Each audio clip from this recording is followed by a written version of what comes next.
यजुर्वेद। सबसे पहले यजुर्वेद के अंदर यजुर का या यजु का मतलब होता है यज्ञ करना, यजना, क्या करना, यज्ञ करना। यानी कि यज्ञ में किन मंत्रों का इस्तेमाल होता है उन सबका कंपाइलेशन है किसमें, यजुर्वेद में। जैसे आपने नाम सुना होगा राजसूय यज्ञ, अश्वमेधा यज्ञ सुने।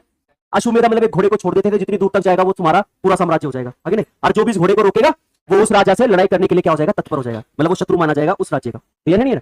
ऐसी राजसूय, ऐसी अश्वमेधा, मतलब कई तरह के क्या हुए, ऐसे यज्ञ हुए। तो उन्हीं यज्ञों में यूज होने वाले मंत्रों का उल्लेख किसमें है, यजुर्वेद में। ये पहला ऐसा वेद है जो प्रोस और पोइट्री दोनों में है, यानी कि गद्य और पद दोनों में है, यानी कि इसमें कहानियां भी है और इसमें कविताएं भी है। क्लियर हुआ? यजुर्वेद सिंगल वेद नहीं है, यजुर्वेद दो वेदों से मिलकर बना हुआ है। या ऐसे मान लो कि यजुर्वेद को दो भागों में क्या किया गया है, डिवाइड। एक होता है शुक्ल यजुर्वेद और एक होता है आपका कृष्ण यजुर्वेद। कृष्ण यजुर्वेद के अंदर ध्यान से सुनना, एक है शुक्ल यजुर्वेद और एक है कृष्ण यजुर्वेद।